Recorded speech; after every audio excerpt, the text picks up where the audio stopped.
Constantino, sua vez. Acho que o Diogo entendeu muitas coisas de forma equivocada nessa passagem pelo 3 em 1.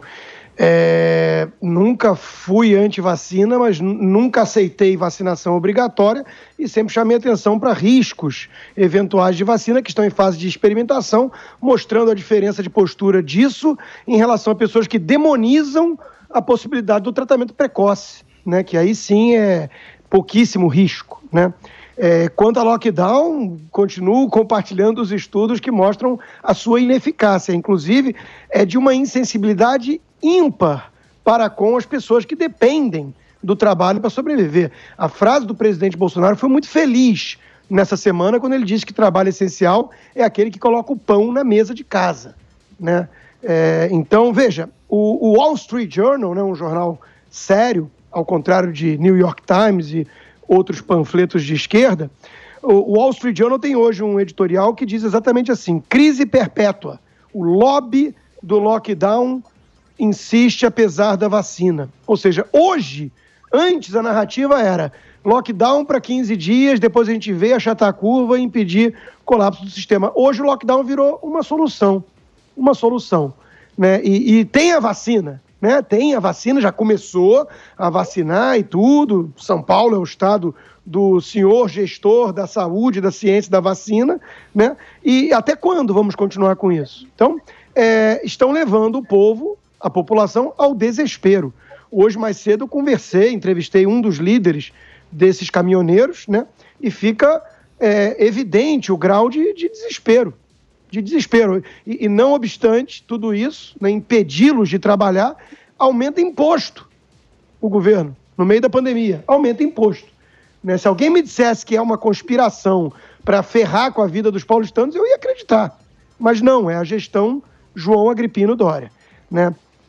O transporte fica lotado, mas não pode estar na praia, não pode estar na praça, né? É tudo muito esquisito. Conversei também hoje, mais cedo, com um pessoal do movimento do Tratoraço, que está exatamente tentando também, é um pessoal de trabalho do setor agrícola, que carrega esse país nas costas e que está também desesperado por conta de aumento de imposto, de cheque em branco na mão do governador, que faz um uso arbitrário desse tipo de medida, né, sem precisar sequer passar pela Alesp e por aí vai.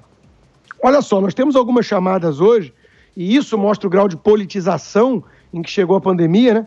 Que mostra, por exemplo, a vacinação lenta na Europa.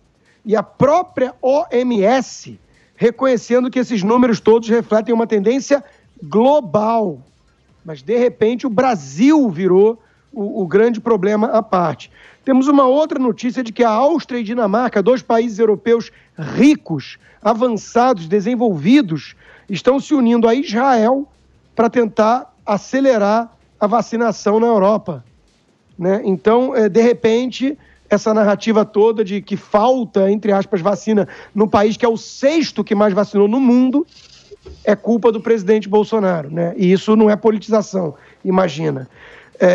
O Mark e o próprio Diogo falaram de conscientização dos outros. Isso está perfeito. É o papel, né, de um governo numa hora dessas, tentar conscientizar e não monopolizar a fala em nome da ciência, como vem fazendo o senhor João Agripino, que fala: a ciência vai responder por que o vírus tem horário, né? Porque os jovens bebem de noite, né? Tem uma propaganda que eu vi e que fiquei um tanto estarrecido, que faz terrorismo com os jovens. Terrorismos. A menina está brindando com umas amigas no bar e beija o pai que vai buscá-la e o pai vai para o hospital, né? Então, assim, conscientização, sim. Destilar pânico para todo mundo parar de viver é uma coisa bem diferente. Eu já disse isso, já fiz essa análise aqui. Nós estamos vivendo na era das pessoas covardes. Churchill, hoje em dia, seria execrado com seu discurso de sangue, suor e lágrima. Seria execrado, né? Porque vivemos na era dos homens geleia, dessa coisa de excesso de covardia e vitimização. Tem um jornalista, né, que por acaso é contratado da TV Cultura, que recebeu 100 milhões de reais indiretamente do governo João Dória, que deu a seguinte chamada, né? Marginais fecham a marginal. Ele está chamando de marginais caminhoneiros, que são trabalhadores duros. Você pode criticar o método, concordo inclusive com o Diogo, apesar de achar que passou do limite para muita gente. As pessoas estão desesperadas. Não é todo mundo que pode fazer home office e ter o salário garantido no final do mês. As pessoas estão em pânico, né? Então, quem é que é insensível? Quem é que é negacionista da realidade? Né? É uma situação muito drástica que estamos vivendo, e a politização de um lado que quer monopolizar a preocupação com as vidas, que quer monopolizar a fala em nome da ciência, isso está piorando o problema. Piorando, porque as pessoas percebem que estão se tornando instrumentos de um projeto de poder.